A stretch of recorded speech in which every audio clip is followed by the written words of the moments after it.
Meus irmãos, nós estamos estudando os Salmos de Romagem. Tenho intenção de estudar os 3 Salmos. Fizemos já uma introdução geral sobre os 3 Salmos no último domingo pela manhã. E hoje eu gostaria de falar sobre o Salmo 120, que introduz essa parte do livro dos Salmos, do 5º livro. E o 120 começa então a se transformar um subinário no inário maior, que é os Salmos, e temos 15 salmos, do 120 até o 134, que são salmos cantados, e cantados na caminhada até a cidade santa, até Jerusalém, até o lugar que o povo adorava. O primeiro salmo é o 120, que abre esta série. Vamos falar sobre ele nesta noite. Salmo 120. Na minha angústia, clamo ao Senhor, e Ele me ouve. Senhor, livra-me dos lábios mentirosos, da língua enganadora. Que te será dado, ou o que te será acrescentado, ó língua enganadora? Setas agudas do valente e brasas vivas de zimbro. Ai de mim, que peregrino em Meseque e habito nas tendas de Quedar. Já há tempo demais que habito com os que odeiam a paz. Sou pela paz. Quando, porém, eu falo, eles teimam pela guerra. Obrigado a Deus pelo culto, a oportunidade que temos neste domingo de te servir e de, fortalecidos por esses momentos, transformar a nossa vida num culto durante a segunda, terça, quarta e assim por diante, até chegar o momento, ó Pai, do retorno do Teu Filho ou a nossa morte. Nós rogamos, ó Pai, que na nossa peregrinação sejamos firmes, zelosos para com a Tua obra e que possamos seguir os Teus caminhos. Ajuda-nos, ó Deus, a entender mais dela nesta noite. É o que pedimos em nome do Teu Filho Jesus. Amém. Gostaria de falar hoje sobre o nosso jugo desigual de cada dia. Esse é o tema. O nosso jugo desigual de cada dia. Meus irmãos, farei uma pergunta difícil. Um crente pode entrar para a política? Um crente pode ser um político? Um crente pode exercer uma posição em um cargo público político? Meus irmãos, eu estudo esse salmo como o salmo de um crente no meio de descrentes. Por isso, jugo desigual.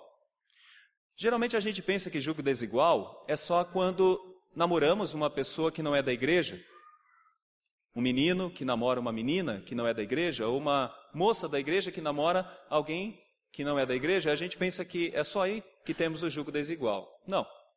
Jugo desigual é algo quase que inevitável, porque é conviver com não crentes. É claro que quando alguém começa a namorar com uma pessoa que não é crente, talvez esteja assumindo uma grande responsabilidade muito maior, porque nós não estamos falando de um convívio de 8 horas, de um convívio em uma sala de aula, estamos falando de um convívio duradouro, constante, permanente, e isso tem sérias implicações, inclusive implicações muito tristes em muitos momentos. Mas eu estou falando de um jugo desigual inevitável, por isso que eu chamo de jugo desigual nosso de cada dia, porque não tem como evitar. Nós estamos no mundo. Cristo não nos retirou dele. Talvez o seu vizinho do apartamento de baixo não seja crente, e você vai ter que conviver com ele. O vizinho de cima talvez não seja crente, e você vai ter que conviver com ele. Se você está trabalhando e tem uma repartição, talvez 30, 40, 50, 60, 80, até 90% não sejam crentes. E se não são crentes, significa que você não vai poder exigir deles algo que você tão calmamente, tão tranquilamente faz. Por exemplo, colocar a palavra de Deus em primeiro lugar. Por isso, nós enfrentamos o jugo desigual. Por exemplo, já pensou se todo o trânsito de São Paulo fosse formado por crentes? Eu não quero de São Paulo, vamos pensar de São Bernardo. Se todo o trânsito de São Bernardo fosse de crentes, será que nós teríamos tanta falta de educação como costumeiramente nós podemos ver? Já pensou? Passa você. Não, passa você. Não, eu te dou a minha vez. Pode passar. Pode ir. Não, que isso, é você agora. Nós poderíamos imaginar, por exemplo, alguém dando uma fechada no outro e falar: onde eu estava com a cabeça, eu quero te pedir perdão. Vamos orar juntos agora por isso. Meus irmãos, não é assim. Geralmente nós enfrentamos no trânsito pessoas que nos xingam, que brigam conosco, que usam de gestos nada convenientes. Meus irmãos, já pensou se trabalhássemos numa repartição onde todos são crentes? Como seria bom? Ninguém querendo furar o olho de ninguém, ninguém querendo subir na vida sem passar por cima de ninguém, sem maltratar ninguém, sem uma espécie de competição agressiva. Seria muito bom, mas não é essa a realidade. O crente enfrenta pessoas que muitas vezes quer também destruí-lo. Agora, na sala de aula, como seria bom se todos fossem crentes? Como seria bom se todos fossem realmente teístas, confiantes na palavra de Deus? Mas não é isso que nós nos deparamos. É terrível, é triste muitas vezes com o que nós nos deparamos, mas temos que conviver. Por isso eu coloco como tema dessa mensagem o nosso jugo desigual de cada dia. E explico por quê. Meus irmãos, o salmista está dizendo que ele está angustiado, ele está sofrendo, ele está clamando a Deus, porque ele convive com lábios mentirosos, com uma língua enganadora. Eu entendo que ele é um peregrino que está indo para Jerusalém, porque ele mora numa região longínqua e numa região que não tem a mesma tranquilidade que seria, por exemplo, morar em Jerusalém. Em Jerusalém todo mundo é pela paz, em Jerusalém as pessoas amam a palavra de Deus, mas em outros lugares não era assim. Eu não consigo ler esse salmo sem lembrar de Daniel. Vocês se lembram de Daniel? Onde ele foi parar? Sabe onde ele foi parar? Vocês se lembram disso?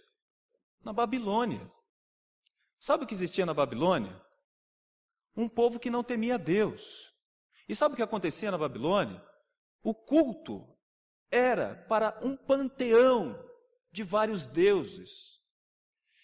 E não é por menos que este rapaz e os seus amigos estão lá, e eles fazem questão de não se misturar, mas eles estão lá. Eu fico imaginando esse salmo sendo cantado por pessoas que vêm de regiões longínquas, que não estavam próximos de Jerusalém, mas que, como bons judeus, faziam pelo menos uma peregrinação por ano para estar em Jerusalém e poder louvar a Deus em Jerusalém e poder ter a alegria de sacrificar ali e de poder ouvir da palavra de Deus pelos sacerdotes, pelos profetas. Esta alegria que todos nós temos quando saímos de nossas casas nos domingos e vamos tentar nos aproximar mais de Deus em culto, com o coral, com os hinos, esta alegria que faz parte da vida do crente.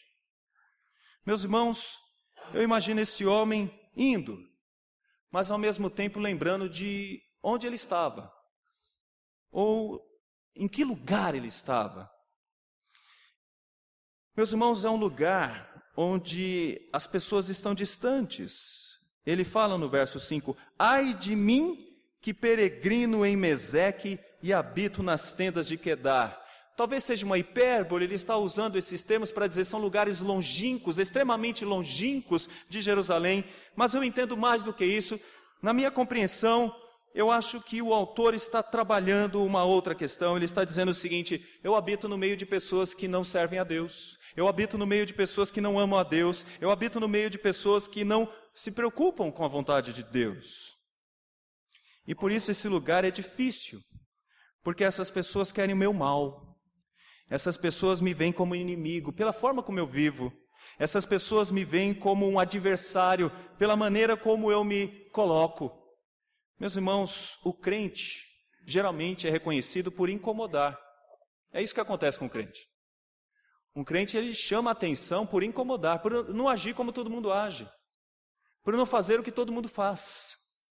É assim que um crente é reconhecido, e talvez isso cause dificuldades. Voltemos para Daniel. Daniel não teve uma vida tranquila na Babilônia, não. Ele foi perseguido. Foi parar na cova dos leões. Por quê? Ele se manteve firme com o seu padrão de adorador, com o seu padrão de servo, que servia a Deus antes de servir ao rei, que servia ao Senhor antes de servir aos reis daquela época que, podemos dizer, eram muito violentos.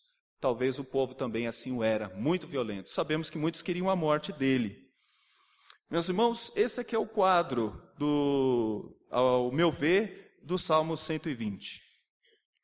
No nosso jugo desigual de cada dia, esse salmo nos ajuda a assumir alguns deveres. E eu queria que nós aprendêssemos esses deveres nesta noite, nesse jugo desigual de cada dia.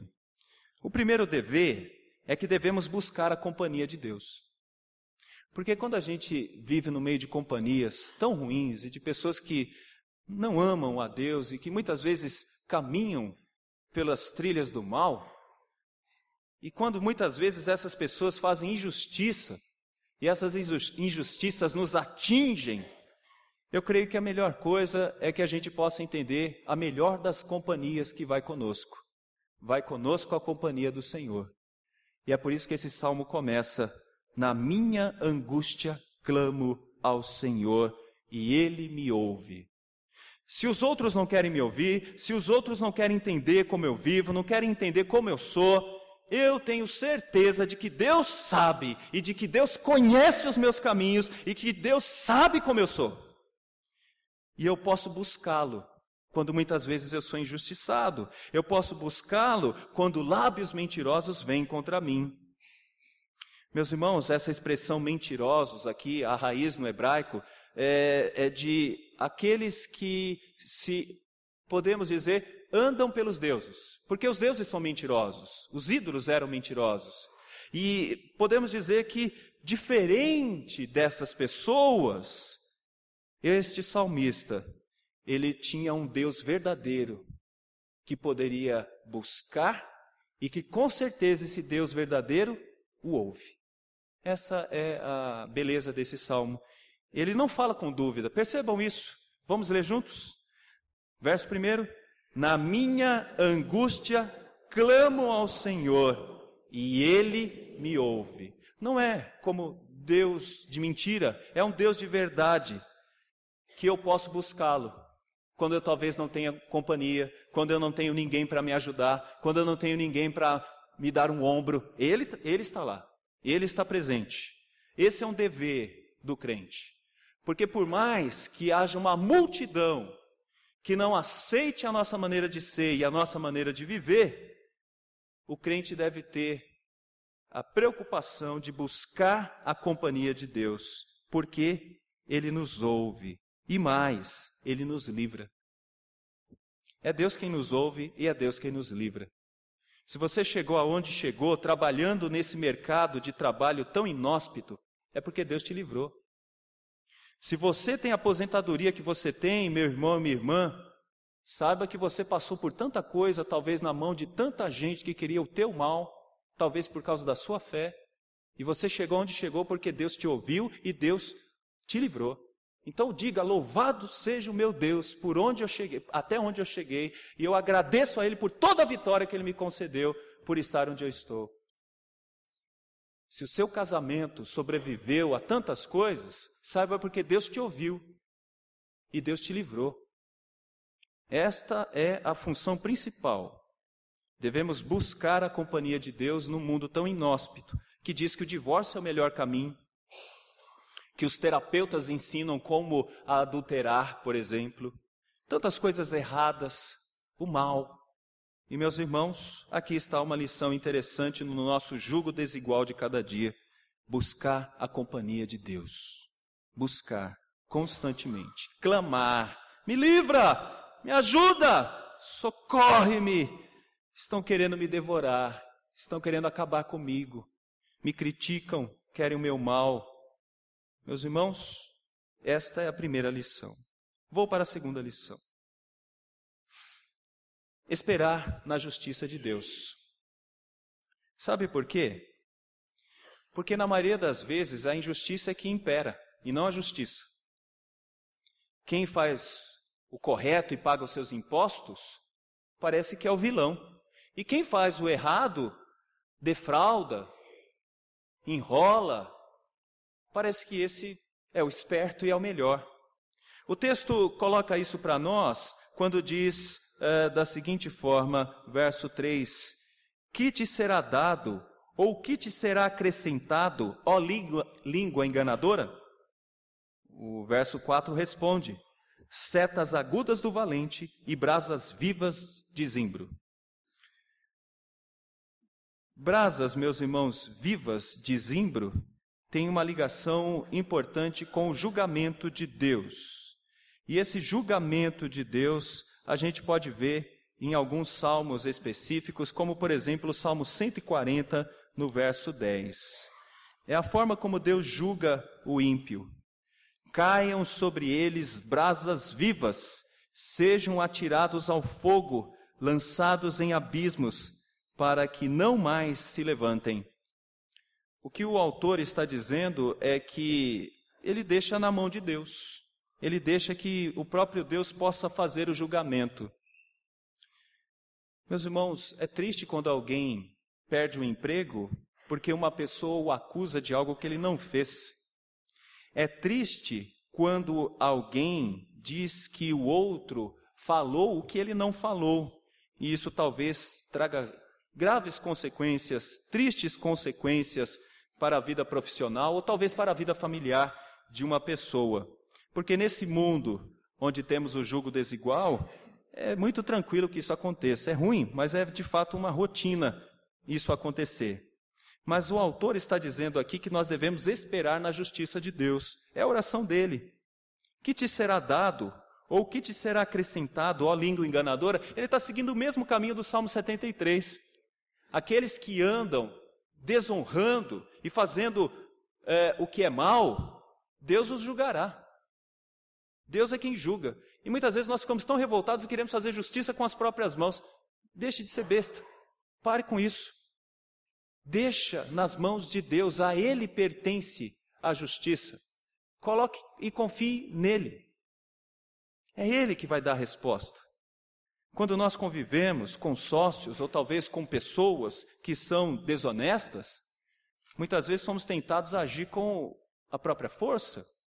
Mas esse salmo nos faz entender que o salmista está mais preocupado com a vontade de Deus. Ele é que julga. O termo que é usado aqui, quando ele fala de brasas, quando ele fala de brasas vivas como zimbro, é uma madeira que era tão útil para se tornar carvão, que ela demorava muito para queimar. Demorava muito.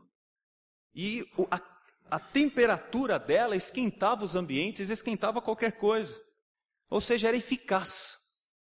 A obra de Deus é eficaz, a justiça dele é eficaz. Se um crente resolve entrar para a política, ele tem que confiar na justiça de Deus. E tão somente na justiça de Deus. E ele não pode seguir um caminho que desonre o nome de Deus. Ele tem que seguir os caminhos do Senhor. Não dá para você ser crente num partido que apoia o aborto, porque a palavra de Deus não apoia o aborto. Não dá para você ser crente num partido que apoia o homossexualismo, porque nós não temos na Bíblia nada que ratifique a homossexualidade. Não dá para alguém trabalhar numa empresa que vive à custa das desonestidades. Não dá. Essa pessoa vai preferir ser mandada embora. Essa pessoa vai preferir não ser reeleita de novo, ou não fazer parte desse partido, porque ele vai confiar na justiça de Deus. E ele vai confiar que está fazendo a coisa certa em Deus. Na nossa vida, com o convívio do jugo desigual diário, é necessário esperar o jugo, a justiça de Deus. Vou para um terceiro ponto. Eu não posso sair do mundo. Então, no jugo desigual de cada dia, eu tenho que ter paciência. Porque tem horas que dá vontade de você sumir, não é? Dá vontade de você sumir. Não aguento mais, é muita pressão, é muita angústia, é muito sofrimento, é muita desonestidade, é muita roubalheira, é tanta coisa errada, dá vontade de sumir. Meus irmãos, não é isso que o salmista fala, não. Verso 5 ele diz: ai de mim que peregrino em Meseque e habito nas tendas de Quedar. Já há tempo demais habito com os que odeiam a paz. O que ele está dizendo é: me dê forças, me dê paciência para aguentar.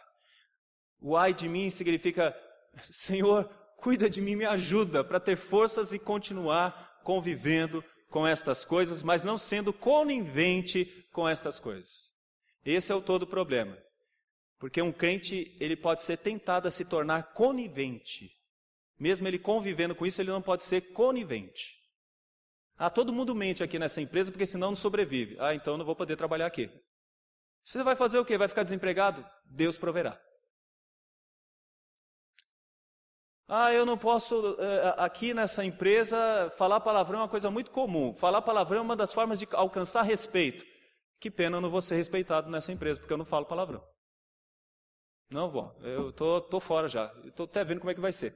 Se não aceitarem pelo trabalho e pela forma como eu trabalho sério, outra coisa eu não posso fazer. Eu trabalho sério. Chego no horário, saio, se for o caso, precisando de ajuda para o trabalho, mas não enrolo e procuro fazer o melhor.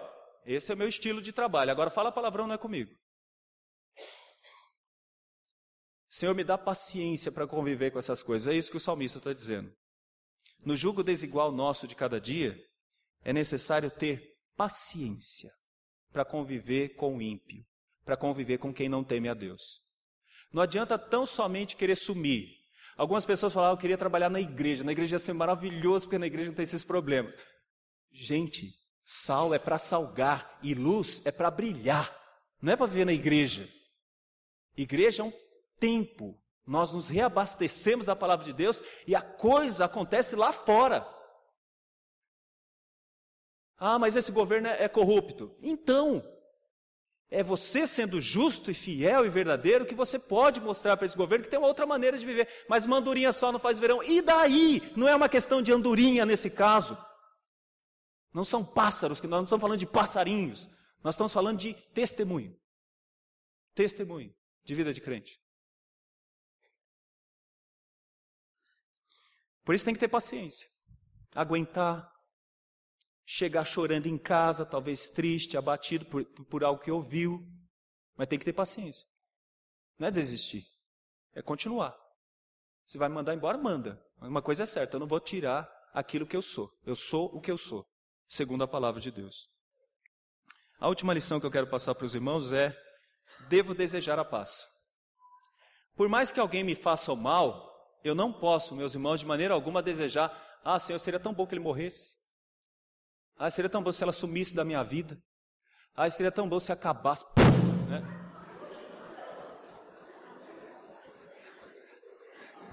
Quem me conhece sabe que isso acontece de vez em quando. Seria bom, né? Como era bom fazer uma oração e no instante, numa hora para outra, sumiu. Acabou o problema. O que o autor diz é outra coisa.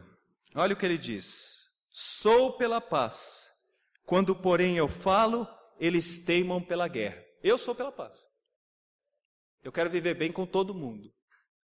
Quero viver bem com meu vizinho, que mora em cima, que mora embaixo, que mora do lado. Quero viver bem com as pessoas que trabalham comigo. Eu quero.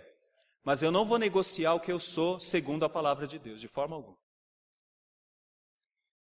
Esse, meus irmãos, é o desejo do salmista. É claro que esse desejo vai se exteriorizar de maneira plena quando ele chegar em Jerusalém. Mas enquanto não chega em Jerusalém, na sua peregrinação, ele almeja a paz. Ele deseja que todo mundo viva bem. E sabe o que eu acho interessante, voltando para Daniel? É que quando ele está diante daquela prova de comer comidas sacrificadas, talvez a ídolos, e ele resolve não se contaminar junto com Sadraque, Mesaque e Abednego, o líder da cozinha chega para ele e fala assim: olha, está em risco a minha pele com o que você está fazendo, porque se vocês ficarem abatidos, eu é que vou sofrer. Então faça um teste, vamos ver. Fizeram o teste. Eles, no final, estavam muito melhores do que os outros que comiam das finas iguarias do rei. E sabe o que eles comiam? Legumes e bebiam água. Aqui vem mais uma vez a expressão: pouco com Deus é muito. Eu prefiro ganhar bem pouquinho, mas honestamente, e viver em paz, primeiro com Deus, do que ficar me vendendo para conquistar aquilo que desagrada a Deus. Meus irmãos, o resultado foi que aquele servo ficou maravilhado. E mais, Nabucodonosor fica maravilhado com Daniel. Sadraque, Mesaque e Abednego se tornam líderes naquele lugar. O rei tem uma alegria de ter Daniel como seu administrador. São crentes que estão no mundo, mas que fizeram a diferença. Se algum crente nosso resolver entrar na política aqui, que entre para ser Daniel. Que entre para ser Daniel. Ou José. Mas não entre para fazer o que os outros estão fazendo. Se algum crente quer de fato vencer na vida, que não seja para ganhar dinheiro, mas que seja para testemunhar que o nosso Deus é real e é Ele que nos sustenta. Se algum crente quer de fato fazer da sua vida um sucesso, que pense biblicamente. Porque o sucesso não é casa, não é dinheiro, não é propriedade. No texto que nós lemos, Paulo falou isso. Nós não estamos mercadejando a palavra. Nós não temos como intenção atrair pessoas para a nossa igreja, para encher a igreja por causa de dinheiro. Longe de nós isso. A nossa intenção é ver o nome de Deus sendo proclamado em todos os lugares, missionários em todos os lugares e mais igrejas pregando a verdadeira palavra, porque é isso que salva e é isso que abençoa a vida das pessoas que existem nesse mundo. Meus irmãos, eu quero algumas aplicações aqui. Devemos ser dependentes de Deus, é isso que nós estamos aprendendo. Estamos no mundo, mas não somos do mundo. E é Deus quem cuida de nós no mundo. No mundo tereis aflições, mas tende bom ânimo, eu venci o mundo. Estou convosco todos os dias até a consumação dos séculos. Sejamos dependentes de Deus. Saiba que Deus é a sua justiça. Tenha paciência. Realmente, procure viver em paz com todos, porque essa é a nossa missão. Meus irmãos, há outros que não andam na lei, mas elas representam, essas pessoas, o meu desafio de andar na lei. Todo mundo faz. Eu não.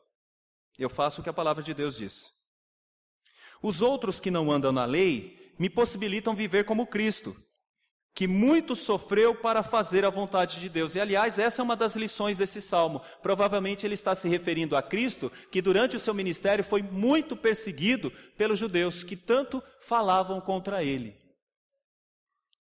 Meus irmãos, quando nós vivemos diante de pessoas que não amam a Deus, nós temos a possibilidade de viver como Cristo e dar testemunho como Cristo deu testemunho. Não fazendo como eles, mas vivendo de uma maneira diferente. Os outros que não se deixam viver na paz de Deus são desafios para que nós possamos olhar para um lugar diferente. Creio que talvez a paz verdadeira que temos é a paz que Cristo nos dá. Mas paz nesse mundo nós não vamos ter. Lutamos por ela, mas a verdadeira paz é aquela que aguardamos na Jerusalém celestial. Por isso o Salmo 121 caminha para lá e o Salmo 122 chega lá. E enquanto não chegamos, saibamos conviver com o nosso jugo desigual de cada dia. Que Deus nos abençoe. Amém.